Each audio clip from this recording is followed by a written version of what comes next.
नमस्कार, TNP news देख रहे हैं आप और बहुत स्वागत है आपका हमारे इस खास कार्यक्रम किसे मिलेगा बिहार का ताज में। और मैं हूं आपके साथ कोमल शर्मा।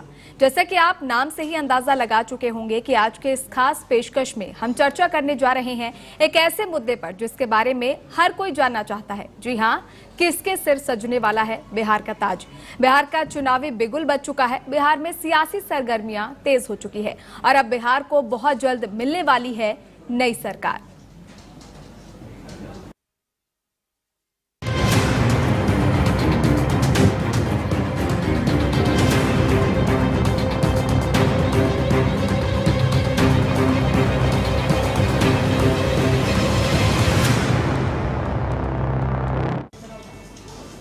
बिहार की सियासत जो हमेशा देश की राजनीति की दिशा तय करती रही है, बिहार का चुनावी सफर उसके स्थायित्व के उठापटक और फिर सामाजिक क्रांति का आईना है। इस बार क्या कह रहे हैं बिहार के सितारे, इसका ज्योतिषीय विश्लेषण करने के लिए आज हमारे साथ स्टूडियो में खास मेहमान जुड़े हुए हैं। हमारे साथ मौजूद हैं आचार्य सुरेश शर्मा जी, बहुत स्वागत है आपका टीएनपी न्यूज पर। हमारे साथ डॉक्टर विनायक पुलह जी जुड़े हुए हैं, बहुत स्वागत है आपका टीएनपी न्यूज पर। और हमारे साथ ज्योतिषाचार्य पीएन शास्त्री जी जुड़े हुए हैं, आपका बहुत स्वागत है टीएनपी न्यूज पर। और सबसे पहले आचार्य सुरेश शर्मा जी, आपसे एक चीज समझना चाहूंगी कि अब चुनावी बिगुल जो है वो बिहार में बज चुका है। आपको क्या लगता है बिहार में इस बार कौन बाजी मारेगा, बिहार की भविष्यवाणी क्या कहती है? और इसके साथ ही आप हमें ये बताएं कि बिहार राज्य की स्थापना कुंडली में वर्तमान में कौन सी दशा और महादशा जो है वो चलती हुई नजर आ रही है और ये दशा राज्य के राजनीतिक माहौल को कैसे प्रभावित करेगी? जी देखिए मैडम जी, आपने बहुत ही अच्छा प्रश्न किया है और मैं इस बारे में स्पष्ट करना चाहता हूँ कि बिहार में विगत 20 वर्षों से माननीय नीतीश कुमार जी मुख्यमंत्री बने और इस बार मुझे लगता है कि वहाँ पर टक्कर कांटे की है, बराबर की है। हो सकता है कि नीतीश जी पुनः बाजी मार जाए। ऐसे आसार अपने देख के पता चल रहा है कि सारे उनके फेवर में हैं। ऐसा नहीं है, उनको कमज़ोर नहीं आंकना चाहिए। और वो चाहे आज़ाद के राष्ट्रीय जनता दल के साथ हो जाएं या बीजेपी के साथ हो जाएं, लेकिन सियासत जो है उन्हीं की ओर अपने इर्द गिर्द घूम रही है। बाकी आपने बिहार राज्य के बारे में पूछा है, तो बिहार राज्य की स्थापना 22 अगस्त 1912 के आसपास हुई थी, ठीक है। लेकिन उसके बाद उसका विखंडन भी हुआ है, वहाँ से झारखंड निकला है। तो झारखंड में निकलने के बाद बिहार राज्य की स्थापना की वो कुंडली यहाँ पे उसका कोई उद्देश्य नहीं रह जाता है, क्योंकि पुनर्गठन के बाद से नई सिरे से कुंडली बनती है। तो वो कुंडली का अभी अभाव है, हमारे पास है नहीं, वो कुंडली तैयार नहीं है। नहीं तो उसके बारे में भी हम आपको चर्चा में पूरा बताते, विश्लेषण कर देते हैं। तो मोटे मोटे तौर पे यही है कि बिहार का जो चुनाव है वो एक नई देश को नई दिशा देगा और संभवतः कि नीतीश बाबू पुनः मुख्यमंत्री को पद प्राप्त कर यानी कहीं ना कहीं जो जिन सितारों की हम बात कर रहे हैं वो नीतीश कुमार के पक्ष में जाते हुए या नजर आ रहे हैं। सत्ता उन्हीं के हाथ में रहेगी, सत्ता उन्हीं के हाथ में रहेगी, चाहे वो राष्ट्रीय जनता दल के सहयोग से हो। आज चांस वही है, आसार जो है राष्ट्रीय जनता दल में सत्ता सरकार बनाने के हैं उनके। चलिए ठीक है। पीएन शास्त्री जी भी हमारे साथ मौजूद है स्टूडियो में। आपसे ये समझना चाहूंगी इन ग्रह दशाओं का सीधा असर सत्ता पक्ष और विपक्ष पर कैसे पड़ेगा, क्योंकि अब चुनावी तारीखों का ऐलान हो चुका है। तमाम जो पार्टियां है वो अपनी तैयारियों में अब और जोरों शोरों के साथ जुटने वाली है। तो ऐसे में इनका कितना असर होने वाला है और खासकर बीजेपी और आरजेडी की अगर वे बात करें तो ये हमारे दर्शकों को बताएं। जानिए 1960 की ये पुरानी जापानी हीलिंग तकनीक जो डायबिटीज के मरीजों के पैरों में वापस जान ला रही है। 3000 साल पहले से जापान के लोग मानते हैं कि हर बीमारी पैरों से अंदर जाती है और डायबिटीज के नजरिए से वो बिल्कुल सही है, क्योंकि डायबिटीज में हाई ब्लड शुगर आपकी नसों को डैमेज करती है, जिससे पैरों तक खून नहीं पहुंचता और इसी की वजह से आपको सुन्नपन होता है, रात को पैरों में जलन महसूस होती है और कुछ चुभ गया तो पता भी नहीं चलता। तभी जापान में लोग रोज पैरों को गर्म पानी में डुबाते हैं और तातामी मैट्स पे चलते हैं, क्योंकि उनसे पैरों में खून का सर्कुलेशन बढ़ता है। पर उनकी सबसे बड़ी खोज 1960 में हुई। 1960 में जापान के डॉक्टरों ने देखा कि जब डायबिटीज के मरीजों के पैरों के नीचे देखिए कोमल शर्मा जी, 6 अप्रैल 1980 को 11:20 पर दिल्ली में भारतीय जनता पार्टी का उदय हुआ। भारतीय जनता पार्टी की कुंडली मिथुन लगन की है। मिथुन लगन की कुंडली में इस समय चंद्र की महादशा और केतु की अंतर्दशा भारतीय जनता पार्टी की कुंडली में चल रही है।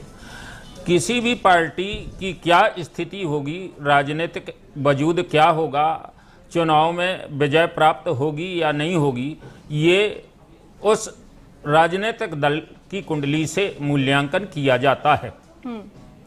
अब देखिए, इस समय चंद्रमा की महादशा और केतु की अंतर्दशा भारतीय जनता पार्टी की कुंडली में चल रही है। केतु इस समय तृतीय स्थान में गोचर कर रहे हैं भारतीय जनता पार्टी की कुंडली में।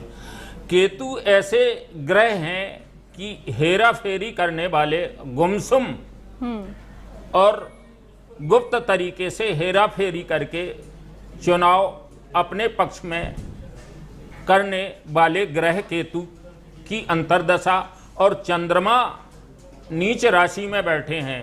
किसी का भी चंद्रमा नीच राशि में बैठा हो, यदि राहु केतु और शनि से पीड़ित हो, तो चंद्रमा, वृश्चिक राशि का चंद्रमा बिच्छू का डंक माना जाता है। अब बिच्छू का डंक माना जाता है, तो बिच्छू का डंक मतलब यह है, नीतीश कुमार को बार बार ऐसा हम फील कर रहे हैं ज्योतिष गणना के अनुसार कि नीतीश कुमार भारतीय जनता पार्टी के साथ भले ही गठबंधन में हैं, लेकिन संतुष्ट नहीं हैं। अब ज्योतिष गणना के अनुसार जब जेडीयू की कुंडली और बीजेपी की कुंडली का अवलोकन करते हैं तो ऐसा प्रतीत होता है, बीजेपी की कुंडली में चंद्रमा की महादशा और जेडीयू की कुंडली में गुरु की महादशा, चंद्रमा की अंतर्दशा चल रही है। चंद्रमा बहुरूपी और चंचल ग्रह है।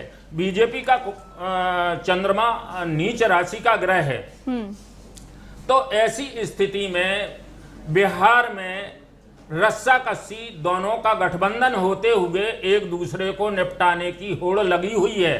अब कौन किसको निपटा पाता है, ये बिहार के चुनाव की स्थिति है। लेकिन फिर भी आज मैं पुनः मतलब यह है, आपने बुलाया है, भविष्यवाणी करता हूं कि बीजेपी पहले की अपेक्षा यथावत स्थिति में संख्या बल बीजेपी का कम हो जाएगा और बीजेपी फिर भी संख्या बल के आधार पर बिहार में द्वितीय स्थान पर रहेगी।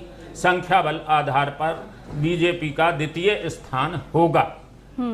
ये एक बहुत बड़ी भविष्यवाणी आपने जो कही है और यहाँ कहीं ना कहीं बीजेपी को एक तरह से आप कह रहे हैं कि नुकसान थोड़ा बहुत यहाँ दिख रहा है। आशंका जो जताई जा रही है द्वितीय स्थान पर रहने वाली है, क्योंकि एक तरफ हम देख रहे हैं बीजेपी पूरी तरह से आश्वस्त है जेडीयू को जो ओवरलैप करने की, लेकिन देखने वाली बात होगी कि आखिर जनता के मन में क्या है। विनायक जी, एक चीज आपसे ये समझना चाहूंगे, बिहार की हमने कुंडली की बात की, बीजेपी की कुंडली की हमने बात की, लेकिन एनडीए गठबंधन की जब हम बात करते हैं तो उसकी कुंडली और उसके प्रमुख घटक दल बीजेपी और जेडीयू की कुंडली में 2025 के दौरान किस तरह के योग जो है वो बनते हुए नजर आ रहे हैं, जो उन्हें जीत दिला सके या उनकी शक्ति जो है उसको कम कर सके, यानी किस तरह के प्रभाव जो है वो यहाँ पड़ने वाले हैं?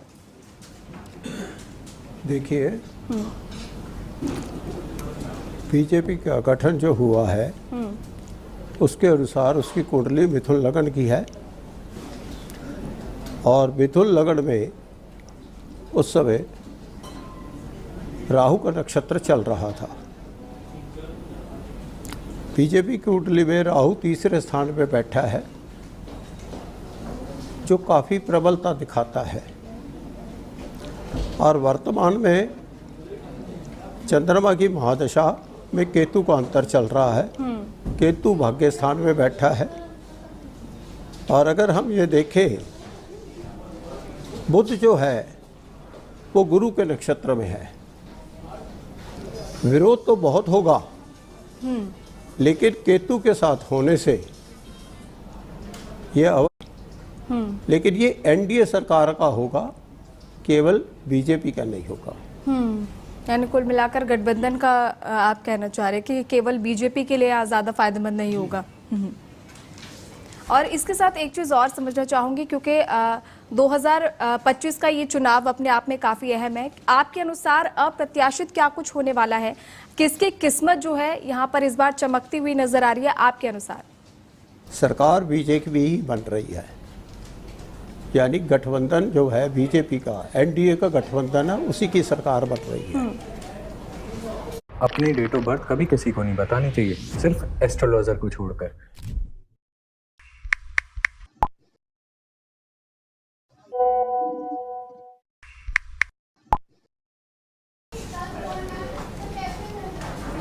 चलिए ठीक है। आचार्य सुरेश शर्मा जी, कहा जाता है कि एक बिहारी सब पर भारी, लेकिन यहाँ तो तीन बिहारी है मैदान में जो एक दूसरे पर भारी पड़ते हुए नजर आ रहे हैं। तो ये बताइए कि महागठबंधन की जब हम बात कर रहे हैं और खासकर आरजेडी की अगर मैं बात करूं तो उसकी कुंडली 2025 के चुनाव के दौरान कैसी नजर आ रही है? क्या उन्हें सत्ता में वापसी का जो प्रबल योग है वो बनता हुआ नजर आ रहा है या फिर एक बार फिर से यहाँ नुकसान होने वाला है? देखिए, बिहार प्रारंभ से ही देश को दिशा देता आया है राजनीति में, ठीक है, और इतनी भी क्रांतियाँ हुई हैं वो बिहार से ही शुरू हुई हैं। तो इस बार का जो इलेक्शन है वो किसी क्रांति से कम नहीं है बिहार का, उसको कम नहीं आंका जाना चाहिए। राष्ट्रीय जनता दल जिसके अध्यक्ष लालू जी हैं, माननीय लालू जी का पकड़ जो है अभी भी कम नहीं है। वो शारीरिक रूप से भले ही थोड़े अक्षम हो गए हैं, लेकिन राजनीतिक तौर पे उनकी पकड़ बहुत ज़बरदस्त है मतदाताओं के बीच में। तो इस हिसाब से, और जो अभी एक यात्रा निकाली गई थी, उस यात्रा के दौरान जो जनसमूह इकट्ठा हुआ था, जो अपार स्लैब था जनसमूह का, उसको देख के भी ये अनुमान लगाया जा सकता कि इस बार जो है राष्ट्रीय जनता दल के चांसेस हैं वो पहले की अपेक्षा अच्छे हैं। तो मैं ये कह सकता हूँ कि चांसेस जो हैं वो राष्ट्रीय जनता दल की सरकार ही बनेगी, चाहे वो उसमें नीतीश बाबू भी शामिल हो या ना हो, लेकिन सरकार जो है राष्ट्रीय जनता दल की ज़्यादा लग रही है। यानी आप कहना चाह रहे हैं कि इस बार जनता कहीं ना कहीं आरजेडी पर भरोसा जताते हुए जी बिल्कुल नजर आ रही है। एक युवा नेतृत्व है उसके पास में, ठीक है, युवा शक्ति है, तो वो उस पर पूरा भरोसा है। तो मैं ये कह सकता हूँ कि आने वाला जो कल है वो सेरा जो है वो राष्ट्रीय जनता दल के सिर पे बन सकता है। बिल्कुल। आचार्य जी, आपने युवा नेता की बात की है, तो चिराग पासवान का नाम भी इस बार काफी जोरों शोरों के साथ लिया जा रहा है। जनता कहीं ना कहीं उनका मार्गदर्शन ढूंढती हुई नजर आ रही है, ऐसा कहा जा रहा है। क्या लगता है, चिराग पासवान की किस्मत इस बार चमकेगी या फिर वो केवल एक मतलब सिर्फ वोट बैंक के लिए ही उनका सहारा बस लेते हुए नजर आएगी एनडीए? ये देखिए, किसी के भाग्य के बारे में कुछ नहीं कहा जा सकता, उसके बारे में कोई भविष्यवाणी करना वो संभव नहीं है। लेकिन जो जनमानस का जो झुकाव है, जो समर्थन है, वो निश्चित रूप से तेजस्वी यादव के पास है। उनके ऊपर भरोसा कर रही है जनता दल। तो यानी कहीं ना कहीं इस बार आरजेडी को बड़ा मौका, बड़ा तोहफा बिहार की जनता दे सकती है, ऐसा कहा मिलने जा वाला सकता है, जहाँ तक मैं समझता हूँ। चलिए ठीक है। पीएन शास्त्री जी, आप हमें ये भी बताएं कि राहु केतु का आपने जिक्र किया था, तो चुनावी जीत और हार में इनका क्या रोल होता है, ये सबसे पहले समझना चाहूंगी। क्या राहु केतु का जो गोचर है 2025 में बिहार की जो राजनीति है उसमें कोई बड़ी हलचल मचाने वाला है? देखिए, राहु राजनीति का कारक ग्रह है, लेकिन राहु केतु के संबंध में आपके चैनल पे मैं कई बार बता चुका हूँ। राहु केतु जिस राशि में बैठे होते हैं उस राशि के ग्रह कार्मिक और कंट्रोलर हैं। राहु यदि मतलब यह है किसी राजयोगी ग्रह की राशि में बैठे हैं और वो राजयोगी ग्रह शुभ स्थिति में बैठा है, तो राहु केतु रातों रात ऐसे व्यक्ति को, ऐसे राजनीतिक दल को आसमान में पहुंचा देता है। अब इस समय मैंने भारतीय जनता पार्टी की कुंडली में राहु केतु की स्थिति के संबंध में आपको बताया जी। अब जिस राशि में राहु बैठा है, राहु इस समय कुंभ राशि में गोचर कर रहा है और कुंभ राशि का स्वामी शनि 10वें स्थान में है, लेकिन शनि रेट्रोग्रेड है और शनि मिथुन लगन की कुंडली में अष्टमेश भी है और शनि भाग्येश भी है। तो क्या है कि एक पाप स्थान का स्वामी कोई ग्रह बन जाए और एक मतलब यह है शुभ स्थान का स्वामी बन जाए तो वो 50-50% फल देता है। अब जैसे मैं मतलब यह है आरजेडी की कुंडली के संबंध में आपसे कुछ चर्चा करना चाहता हूं जी। 5 जुलाई 1997 को लालू जी की आरजेडी पार्टी बनी जिसका लगन कन्या है। कन्या लगन का योग कारक ग्रह शुक्र और बुध है। तो लालू जी की पार्टी कन्या लगन में लालू जी की पार्टी का जन्म हुआ। लालू जी की पार्टी का सूर्य और चंद्र दशम स्थान में मिथुन राशि में बैठा है, शनि सप्तम स्थान में मीन राशि में बैठा है, लगन में मंगल बैठा है, गुरु पंचम स्थान में मकर राशि में बैठा है। लेकिन लग्नेश बुध और भाग्य शुक्र एकादश स्थान में बैठे हैं। आपको शायद प्राचीन मालूम हो, सारे ज्योतिषाचार्य जानते हैं कि रावण ने अपने पुत्र मेघनाथ के जन्म के समय कहा था कि सारे ग्रह एकादश भाव में बैठ जाएं। तो एकादश भाव का सबसे महत्व है। एकादश स्थान में कोई ग्रह अशुभ फल नहीं देता है। एकादश स्थान में भाग्येश और लग्नेश तथा भाग्येश और कर्मेश एकादश स्थान में बैठे हों और गुरु उच्च की दृष्टि से देख रहा हो। मैं आज इस चैनल पे ये भविष्यवाणी करता हूं कि लालू की पार्टी का स्वर्णिम काल प्रारंभ हो गया है। कहीं मतलब यह है 3 अंकों में संख्या बल लाकर पूरे बिहार को लालू की पार्टी आश्चर्यचकित ना कर दे। और फिर भी मैं आपसे बताना चाहता हूं कि लालू की पार्टी पहले स्थान पर रहेगी। 3 अंकों के आगे थोड़ा पीछे भी हो सकती है और 3 अंक से आगे भी बहुमत की ओर अग्रसर लालू की पार्टी हो जाएगी, क्योंकि लालू की पार्टी बुध की महादशा प्रारंभ हो गई है। इसका उदाहरण यह है, बुध को युवा और राजकुमार ग्रह कहा गया है और बुध की महादशा मई जून से प्रारंभ होते ही लालू प्रसाद जी की पार्टी ने 2 कन्या, क्योंकि बुध मतलब यह है स्त्री राशि में बैठा है, तो 2 कन्याएं प्रवक्ता बनाकर पूरे हिंदुस्तान को मतलब यह है। ये देखो मम्मी जी, सिर्फ 14-15 दिन दूध की मलाई का मक्खन नहीं है, अब इसका बनाएंगे हम घी। इसमें ना कोई प्रिजर्वेटिव है ना मिल्क पाउडर। पूरे हिंदुस्तान को 2 कन्याएं, एक कंचना यादव, एक प्रियंका भारती, जो आश्चर्यचकित कर देने वाले कॉन्सेप्ट मतलब यह टेलीविजन पर रखती हैं। ये प्रारंभिक स्थिति मतलब यह है, मुझे किसी राजनीतिक दल से मतलब नहीं है, लेकिन क्या है कि बुध युवा और राजकुमार ग्रह है और बुध की महादशा लालू की पार्टी की प्रारंभ हो गई है। और जिस दिन चुनाव है 6 नवंबर को बुध तुला राशि में गोचर कर रहा है। चंद्रमा से पंचम स्थान में बुध गोचर कर रहा है। किसी का भी बुध द्वितीय स्थान में बैठा हो, चाहे वो पढ़ा हो या उसने एजुकेशन की हो, अकबर का बुध भी द्वितीय स्थान में था। तो ऐसे व्यक्ति मतलब यह इतने विद्वान, गॉड गिफ्ट ईश्वर की ओर से उन्हें इतनी ज्यादा मतलब यह बढ़ जाती है कि पूरे अकबर ने विश्व को आश्चर्यचकित किया। बुद्ध विद्वानों की सभा में भी अगर कोई अशिक्षित व्यक्ति बैठ जाए और बुद्ध द्वितीय स्थान में बैठा हो, तो ऐसी स्थिति में वो बहुत ज्ञान देने की स्थिति में समर्थ बना देता है। लाभकारी होने वाला है आरजेडी के लिए। जैसा कि आचार्य जी ने भी कहा था कि इस बार आरजेडी कमाल करती हुई नजर आएगी। काफी लंबे समय से इस वक्त का इंतजार था कहीं ना कहीं लालू प्रसाद को भी, और जैसा कि आपने भी कहा कि जिस तरह के जो संयोग बन रहे हैं वो उनके पक्ष में जाते हुए नजर आ रहे हैं। हमारे साथ विनायक जी जुड़े हुए हैं। विनायक जी, बिहार के राजनीतिक भविष्य की अगर बात करें तो शनि, गुरु या सूर्य, किस ग्रह का सर्वाधिक प्रभाव रहने वाला है, ये आपसे समझना चाहूंगी। देखिए, गुरु वर्तमान में जब इलेक्शन होगा तो महागठबंधन के 9वें भाव में बैठा होगा। गुरु को 9वें भाव में बहुत अच्छा माना जाता है, लेकिन साथ के साथ हमें ये देखना होगा कि राहु जो है वो चतुर्थ स्थान में बैठा है। चतुर्थ स्थान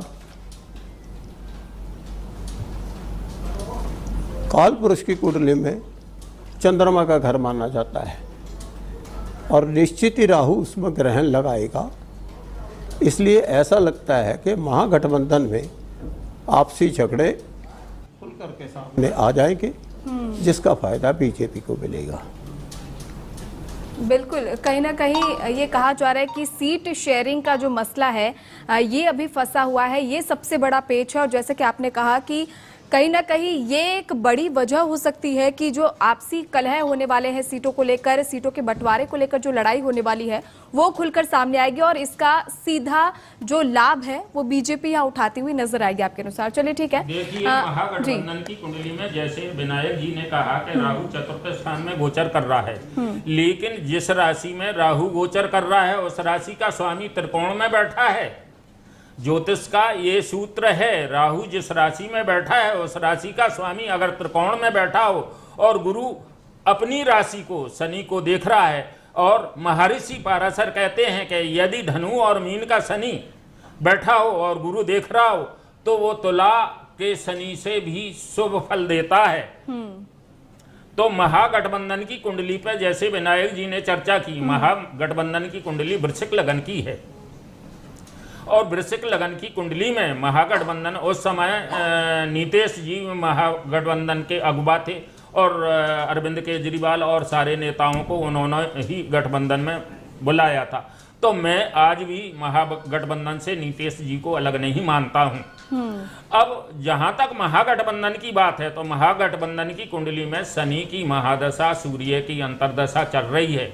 सूर्य द्वादश स्थान में उस दिन 6 नवंबर जिस दिन मतदान होना है, सूर्य और शुक्र द्वादश स्थान में बैठे हैं।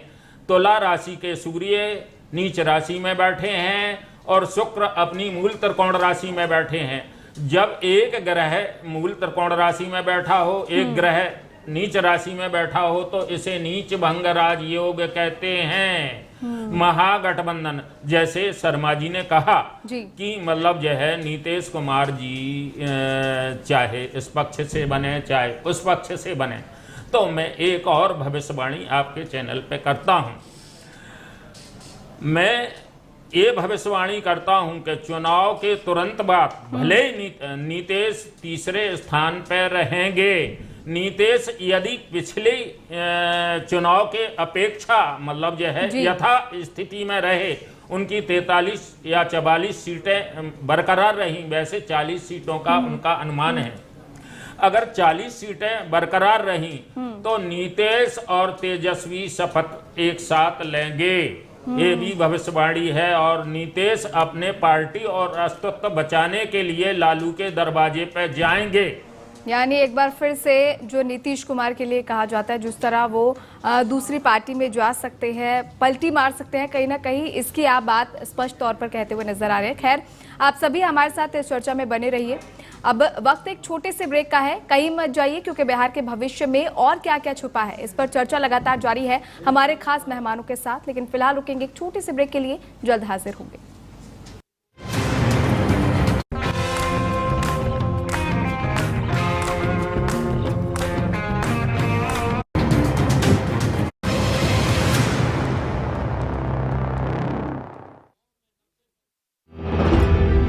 यशस्वी प्रधानमंत्री नरेंद्र मोदी जी के विजन वोकल फॉर लोकल के अनुरूप माननीय मुख्यमंत्री योगी आदित्यनाथ के नेतृत्व में उत्तर प्रदेश के स्थानीय उत्पादों को यूपी इंटरनेशनल ट्रेड शो ने दिया है ग्लोबल मार्केट। रिकॉर्ड 12,500 करोड़ रुपए से अधिक की बिजनेस इंक्वायरी के साथ ही 2,680 करोड़ रुपए के एमओयू पर हुए हस्ताक्षर। पार्टनर कंट्री रूस के साथ 88 देशों के इंटरनेशनल बायर सहित देश विदेश के 5 लाख से अधिक लोग इस वैश्विक व्यापारिक महाकुंभ का हिस्सा बने। UP international trade show Uttar Pradesh के व्यापार को नई गति देकर यशस्वी प्रधानमंत्री जी के विजन 2047 को साकार करने में साबित होगा अहम पड़ाव। UP international trade show, sourcing का अद्वितीय मंच।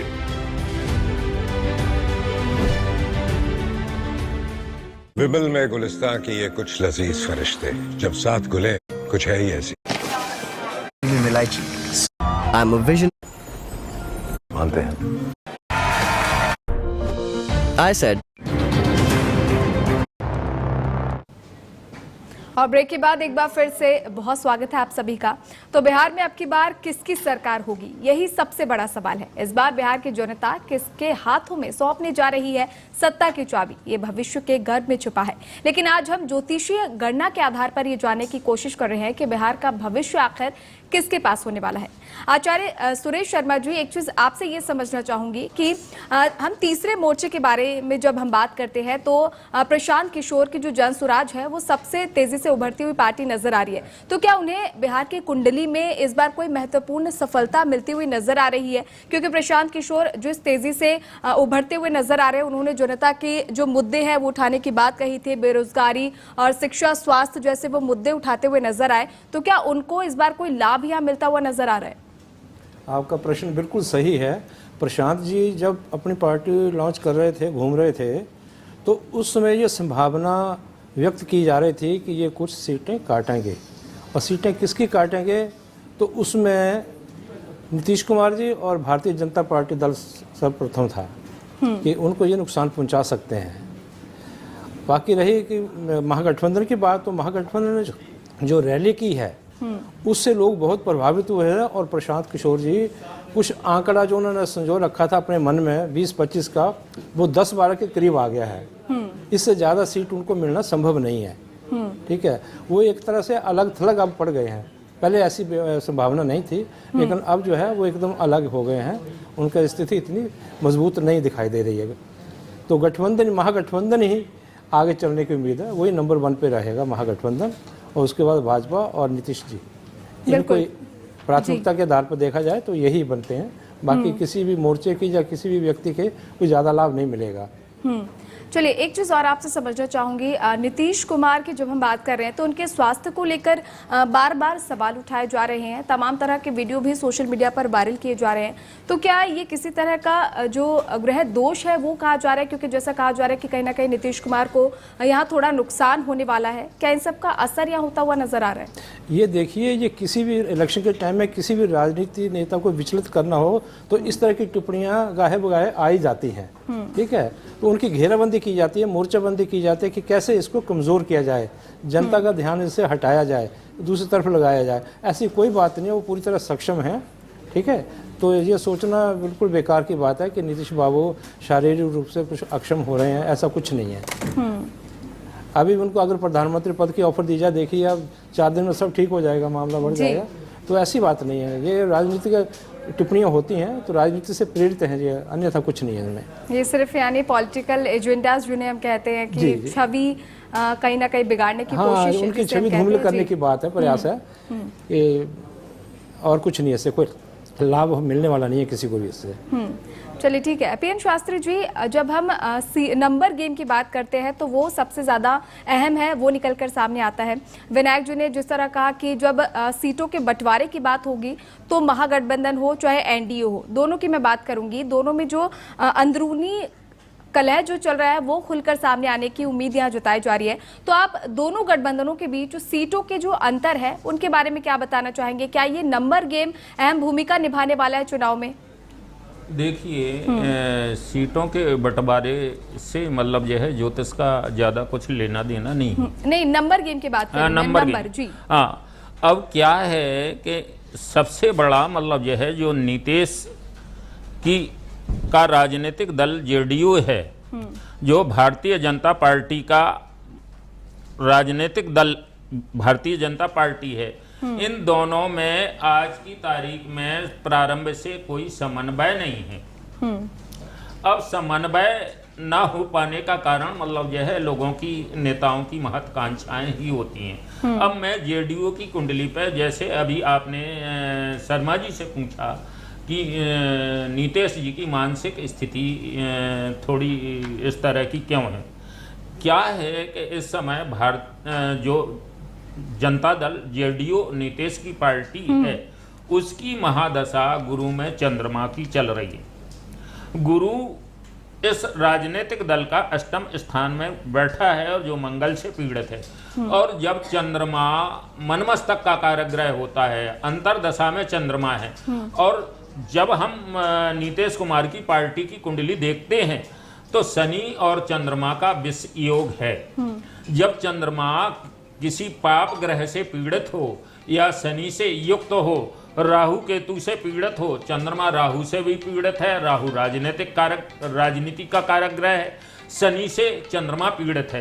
तो ऐसी स्थिति में जब चंद्रमा की महादशा उस व्यक्ति, किसी भी व्यक्ति की कुंडली में हो, तो वो मानसिक स्थिति में मानसिक वेदना से उथल पुथल हो जाता है। इस वजह से मानसिक स्थिति माननीय मुख्यमंत्री जी की ठीक नहीं है। अब इसके बाद जब चंद्रमा की अंतर्दशा निकल जाएगी तो यथा स्थिति में नीतीश हो जाएंगे। अब नीतीश का जो बेमेल समझौता है, वो एक तो नीतीश के जो नेता हैं और जो बीजेपी के नेता हैं, इन दोनों में किसी प्रकार का अच्छा समन्वय नहीं है, एक दूसरे को निपटाने में लगे हुए हैं। भारतीय जनता पार्टी का ये रूल है, भारतीय जनता पार्टी का चंद्रमा नीच का है और वो भी राहु केतु से पीड़ित है, मंगल से पीड़ित है। तो जिस राजनीतिक दल का नीच का चंद्रमा हो, वो मतलब जो है अपने साथ में लाकर उसे समाप्त कर ही देता है। आपने देखा होगा देश के कई राजनीतिक दल भारतीय जनता पार्टी के साथ रहे, उनका क्या हश्र हुआ, उनका क्या स्थिति हुई। लेकिन अब नीतीश जी ऐसे फंस गए हैं कि मतलब जो है बीजेपी से निकल भी नहीं सकते हैं।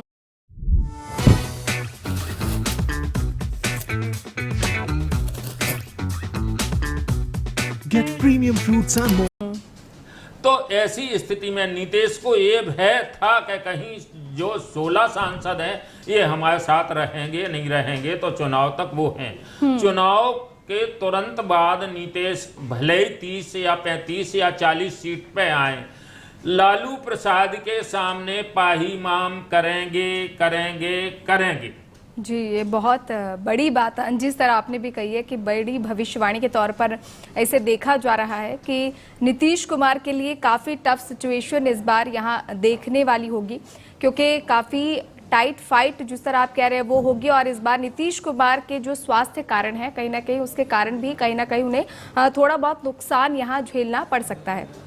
विनायक जी, तेजस्वी यादव की जब हम बात कर रहे हैं, उनके जो गृह दशों की हमने बात की, इसके साथ ही ये भी जाना कि जो बिहार की जनता है कहीं ना कहीं युवा चेहरे को इस बार मौका देने की बात कर रही है। तो तेजस्वी यादव ने हाल में चुनावी रैलियां की, दौरे किए, खूब जनता का समर्थन यहाँ देखने को मिला। तो उनकी कुंडली में 2025 में राजयोग बन रहा है क्या, ये सबसे बड़ा सवाल है, क्योंकि बिहार की जनता कहीं ना कहीं उन्हें एक अच्छे ऑप्शन के तौर पर देख रही है। और जब चुनावी सर्वे जो हो रहे हैं उनमें भी कहीं ना कहीं तेजस्वी यादव है, उनका नाम सबसे ऊपर नजर आ रहा है। तो क्या तेजस्वी यादव को इस बार भरपूर लाभ मिलने वाला है, क्योंकि ये तो कहा जा रहा है कि आरजेडी को लाभ मिलेगा, लेकिन राजयोग क्या तेजस्वी यादव के कुंडली में नजर आ रहा है? देखिए, महागठबंधन के बारे में मैं पहले भी कह चुका हूँ कि महागठबंधन में आपसी तालमेल की कमी है, जिसका फायदा बीजेपी को मिल रहा है। अब प्रश्न यहाँ पे ये आता है कि बीजेपी को इसका फ़ायदा कैसे मिलेगा। बीजेपी को इसका फ़ायदा इसलिए मिल रहा है कि जो चंद्रमा जो है वो वृश्चिक राशि में उसका तीन अंश से नीच होता है, वहाँ से अब वो ऊपर की तरफ जा रहा है जी, यानी उच्च वर्ग की तरफ जा रहा है। निश्चित रूप से जो जनता है वो धीरे धीरे समझ जाएगी सारा खेल, और क्या नाम है, हो सकता है कि पासा पलट जाए और क्या नाम है, बीजेपी को बहुमत के करीब नंबर आ जाए। ये तो बिल्कुल आपने सही कहा कि जनता का मूड है, कोई प्रेडिक्ट नहीं किया जा सकता। जनता का मूड ही बदलेगा इस इलेक्शन में। जनता जो कुछ देख रही है, जनता को हमने ये देखा कि महागठबंधन के पीछे जनता बहुत ज़्यादा थी,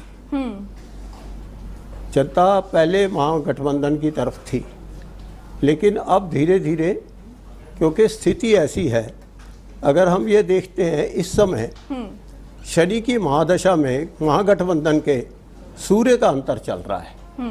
शनि और सूर्य में झगड़ा ज्योतिष के हिसाब से रहता है, और उसके बाद फिर शनि का ही अंतर होगा जब इलेक्शन लड़ रहे होंगे जी। और महागठबंधन की कुंडली में शनि तीसरे और चौथे स्थान का स्वामी है। चौथे स्थान का स्वामी होकर के शनि जो है राहु के नक्षत्र में है, और राहु के नक्षत्र में होने के कारण राहु छठे बैठा है। कहीं ना कहीं कोई ऐसी स्थिति जरूर बनेगी जिससे क्या नाम है महागठबंधन में आपसी मतभेद पैदा होंगे, और जिसका फायदा बीजेपी को यहाँ देखने को मिलेगा जी। इसके साथ ही विनायक जी एक चीज और जो सवाल सामने आ रहा है वो ये है कि लोग प्रधानमंत्री नरेंद्र मोदी का नाम बार बार ले रहे हैं कि वोट बिहार में हो रहे हैं, नाम लिया जा रहा है प्रधानमंत्री नरेंद्र मोदी का कि हम वोट देंगे मोदी को, तो क्या उनका जो उनकी राशियों का लाभ जो हम कहते हैं क्या उनकी पार्टी को बिहार में मिलता हुआ नजर आएगा? क्या उसका सीधा असर यहाँ बिहार में मिलेगा? देखिए, यहाँ मेरा मतभेद है। आप ये देखें कि जितनी भी कुंडलियां प्रचलित हैं प्रधानमंत्री नरेंद्र मोदी की, वो सब वृश्चिक लगन से, और मैं उससे सहमत नहीं। मैं तुला लगन मान करके चलता हूँ, जिसमें उनके एकादश भाव में 3 ग्रह इकट्ठे होने से वो इतने बली हो गए हैं कि उनके सम्मुख जो आएगा वो चारों खाने चित्त हो जाएगा। और आज तक आप देख लीजिए कि उनके मुकाबले में जो भी खड़ा हुआ उसका हरास ही हुआ है, वो कभी नहीं सामने आया। भारत के जब चुनाव होने थे 2023 में, मैंने अपनी नक्षत्र नाड़िका में दिसंबर के अंक में लिख दिया था कि भारत वर्तमान में जो राजनीतिक स्थिति है उसके हिसाब से वर्तमान सरकार को बहुमत नहीं मिलेगा, लेकिन इनकी सरकार नहीं बदलेगी। और मैं आज भी यही कहता हूं कि बीजेपी को बहुमत मिलेगा, और वो बहुमत चाहे तो उनके साथ लोग गठबंधन करके बनाए या कैसे भी बनाए, बीजेपी की सरकार बनने की पूरे चांसेस हैं। यानी जैसा कि आपने कहा क्योंकि महागठबंधन का आपस में तालमेल बिल्कुल नहीं बैठ रहा है। अगर हम वर्तमान में भी वैसे देखें तो लालू प्रसाद के घर में आपस में ही कलह चल रही है। उसका एक पुत्र अलग है, एक पुत्र उसके साथ है। तो ऐसी स्थिति में आगे जाकर के ये स्थिति भी पैदा हो सकती है कि ओह पधारो, I was waiting to host you, come come come. Mahagathbandhan के यानी लालू प्रसाद के कह लीजिए, अगर क्योंकि मुख्य पार्टी तो वहाँ पे बिहार में लालू प्रसाद की है, तो यहाँ इनके कार्यकर्ता भी इनका विद्रोह कर सकते हैं। उसमें कोई अतिशयोक्ति नहीं होगी अगर इनके कार्यकर्ता भी इलेक्शन के बीच में विद्रोह कर जाए। चांसेस हैं इसके। अब इसी के साथ एक चीज और कि राहुल गांधी जी के बारे में भी बताइए, जिस तरह आपने प्रधानमंत्री नरेंद्र मोदी का बताया जी। राहुल गांधी जिंदगी में कभी प्रधानमंत्री नहीं बन सकते, मैं स्टाम्प पेपर पे लिख के दे सकता हूँ। तो क्या उनके जो नक्षत्र को जो हम बात करते हैं, क्या वो प्रभावी नहीं रहेंगे, क्या वो अफेक्ट नहीं करेंगे, या फिर जिस तरह आपने कहा कि प्रधानमंत्री नरेंद्र मोदी के जी। सबसे बड़ी चीज क्या है कि राहुल गांधी का बुद्ध इतना खराब है कि वो उसको कभी प्रधानमंत्री बनने नहीं देगा, और उसके द्वादश स्थान में बैठा है, वो इसको कभी प्रधानमंत्री नहीं बनने देगा। वहां तक ले भले जाए, लेकिन ये कभी प्रधानमंत्री बन नहीं सकते। जी, चलिए ठीक है। पीएन शास्त्री जी, 2025 का साल मंगल के अधीन है ऐसा कहा जा रहा है और माना जाता है कि मंगल दंगल तो कराता है, साथ ही मंगल अमीर को फकीर तो फकीर को अमीर भी बना देता है। तो क्या इस चुनाव में भी कुछ ऐसा ही देखने को मिल सकता है? देखिए कोमल जी, ये चुनाव हिंसात्मक अवश्य होगा, क्योंकि बिहार का चुनाव पूरे देश में इसलिए महत्वपूर्ण है कि बिहार का चुनाव दिल्ली की प्रधानमंत्री की कुर्सी तय करेगा कि प्रधानमंत्री जी रहेंगे या नहीं रहेंगे। तो बिहार का चुनाव हर राजनीतिक दल को, मतलब जो है बीजेपी को भी पूर्ण प्रतिष्ठा लगा के, पूर्ण ताकत लगा के, साम दाम दंड भेद से मतलब जो है कैसे विजय प्राप्त करना है। और हिंसात्मक घटनाएं इस चुनाव में निश्चित होंगी। हिंसा का सहारा लिया जाएगा, कोई बड़ा दंगा भी इस चुनाव में कराया जा सकता है। ये भी मैं आपको बताना चाहता हूं। दूसरा मैं आपको ये बताना चाहता हूं कि मैंने मतलब जो है लालू प्रसाद की जो आरजेडी पार्टी है उसकी कुंडली में बुध की महादशा प्रारंभ हो गई है। बुध इस कुंडली का योग कारक ग्रह है। शुक्र भाग्येश है, बुध लग्नेश है और बुध कर्मेश है। किसी भी राजनीतिक दल की या किसी भी व्यक्ति की कुंडली में भाग्येश और कर्मेश अगर शुभ स्थिति में बैठे हों और जिस ग्रह की जिस राशि में बैठे हों उस राशि का स्वामी अगर देख रहा हो तो पूर्ण राजयोग बन जाता है। इसी प्रकार आरजेडी की कुंडली में बुध की महादशा प्रारंभ होती है। बुध के महादशा के पहले आरजेडी सेकंड नंबर पे, थर्ड नंबर पे रह सकती थी, लेकिन आज पूर्ण आत्मबल और विश्वास के साथ बताना चाहूंगा कि आरजेडी कहीं पूरे बिहार को आश्चर्यचकित चुनाव परिणाम लाके ना कर दे, क्योंकि मतलब यह है गुरु स्वयं बुध और शुक्र को देख रहा है और तुला राशि में बुध उस दिन जिस दिन मतदान होना है गोचर करेगा द्वितीय स्थान में। चंद्रमा से अगर पंचम स्थान या नवम स्थान में कोई ग्रह गोचर कर रहा हो तो ऐसी स्थिति में आश्चर्यचकित करने वाले परिणाम आते हैं। अब जहां तक आपने मुख्यमंत्री बनने के लिए कहा कि कौन बनेगा, तो ज्योतिष में जब तक किसी भी व्यक्ति की कुंडली ना हो उसके लिए मुख्यमंत्री, जैसे अभी विनायक जी ने राहुल गांधी के संबंध में कहा 90% मतलब यह है नेताओं की कुंडली जो मार्केट में चलती हैं वो फर्जी होती हैं। ओरिजिनल कुंडलियां मतलब यह है बहुत कम उनके निकटतम ज्योतिषी के पास होती हैं। मेरे पास आज की तारीख में ना नीतीश कुमार की कुंडली है, ना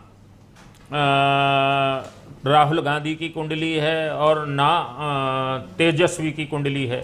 इसलिए मुख्यमंत्री के संबंध में नहीं बताया जा सकता है जब तक कुंडली आपके पास ना हो। जैसे योगी आदित्यनाथ की कुंडली जून में मनाया जाता है, जबकि 29 अक्टूबर का उनका जन्म है, ओरिजिनल कुंडली। तो मार्केट में जो तैरने वाली होती हैं वो फर्जी कुंडलियां होती हैं। किसी की कुंडली देखे बिना मुख्यमंत्री आप तय नहीं कर सकते हैं। बस इतना जरूर मतलब यह है मुझे पूर्ण विश्वास है कि कहीं मतलब यह है तेजस्वी, और फिर एक बार कहता हूं तेजस्वी और नीतीश कुमार मिलके सरकार न बनाए। सैलून जाना नहीं पसंद बट पैम्पर होना पसंद है, तो मुझे मिलाना है आपको मेरी train at home salon service expert team से। वैक्सिंग से लेके mani pedi, body polishing, hair touch up. ऐसा लगता है कि तेजस्वी और नीतीश कुमार मिलके सरकार बनाएंगे और कहीं मतलब यह है अपने पुत्र को नीतीश कुमार उप मुख्यमंत्री बनाकर दिल्ली की राजनीति में न चले जाएं।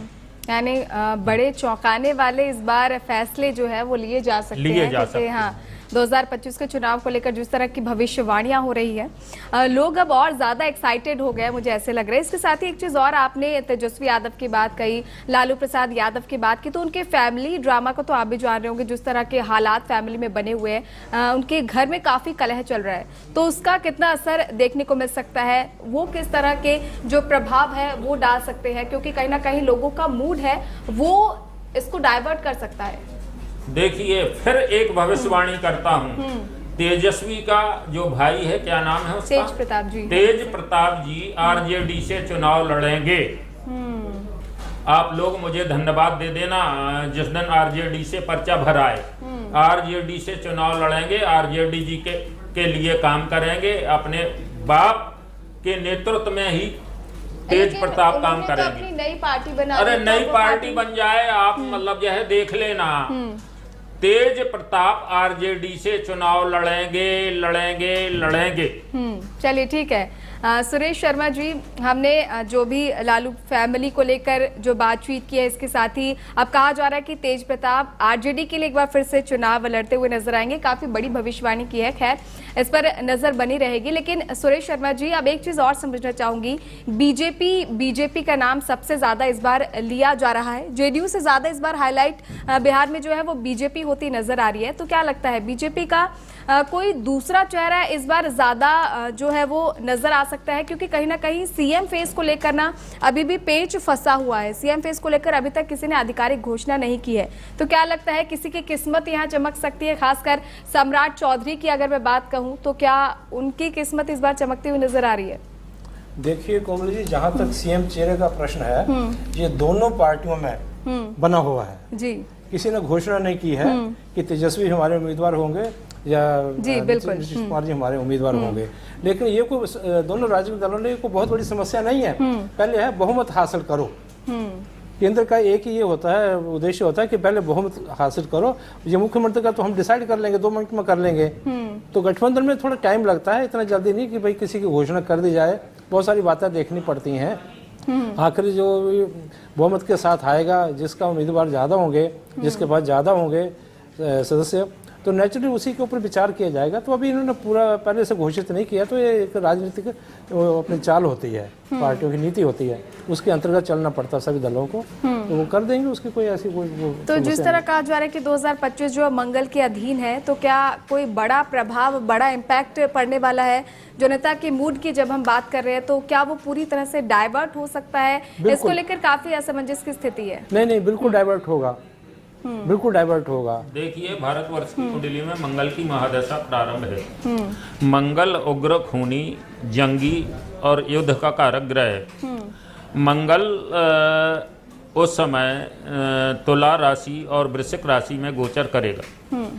जब मंगल वृश्चिक राशि में गोचर करेगा तो मंगल की महादशा में कई हिंसक घटनाएं, मैं आपके चैनल पर बता चुका हूं कि छात्रों के द्वारा विद्रोह प्रारंभ होने की संभावनाओं से इनकार नहीं किया जा सकता है। पिछले 5 सितंबर 2025 को मैंने वृंदावन के राष्ट्रीय ज्योतिष सम्मेलन में कहा था कि सूर्य चंद्र एक मास में जब 2 ग्रहण पड़ते हैं, तो ऐसी स्थिति में ज्योतिष जगत के पितामह बराहमिहिर कहते हैं कि इन 2 ग्रहणों का प्रभाव आम जनता की अपेक्षा शासकों पर पड़ता है। मैंने कहा था कि इन 2 ग्रहण, सूर्य चंद्र ग्रहण के प्रभाव के कारण कई राष्ट्र अध्यक्ष जनता द्वारा बेइज्जत करके हटाए जाएंगे। 3 राष्ट्र अध्यक्ष बेइज्जत करके हटा दिए गए हैं, नेपाल, फ्रांस और जापान। मैंने कहा था 21 सितंबर 2025 के बाद सूर्य और चंद्र ग्रहण का प्रभाव भारत पर भी प्रारंभ हो जाएगा। भारत पर भी ये सूर्य चंद्र ग्रहण का लेह लद्दाख, मणिपुर बिल्कुल, और ये उत्तर तमाम प्रदेश जो से जी, प्रारंभ हो गया कहीं ना है। कहीं इनका इम्पैक्ट जैसे कि आपने कहा जी, मैंने जो कहा है कि हिंसक घटनाएं, दुर्घटनाएं होने की संभावनाओं से इनकार नहीं किया जा सकता है। घटनाएं अवश्य होंगी, क्योंकि मंगल की महादशा में चुनाव है और बीजेपी का मंगल लग्नेश है। और बिल्कुल कहीं ना कहीं इसका सीधा असर जैसे कि आपने कहा कि बिहार चुनाव में भी देखने को मिलेगा और ये काफी दिलचस्प होगा ये देखना। खैर, बिहार की सियासत के बदलते समीकरणों और सितारों की चाल पर आज की एक खास चर्चा यही समाप्त होती है। चुनावी रणभेरी बच चुकी है, लेकिन असली लड़ाई मैदान में नहीं बल्कि जनता के दिलों में लड़ी जाएगी। बिहार के सितारे क्या इशारा कर रहे हैं, ये आज की चर्चा में हमने जाना है। फिलहाल हमारे साथ जुड़ने के लिए आप सभी का बहुत बहुत धन्यवाद और हमारे खास मेहमानों का भी बहुत बहुत धन्यवाद जिन्होंने आज की चर्चा में हमारे साथ हिस्सा लिया। इसी के साथ फिलहाल के लिए इतना ही। बने रहिए TNP न्यूज के साथ। नमस्कार।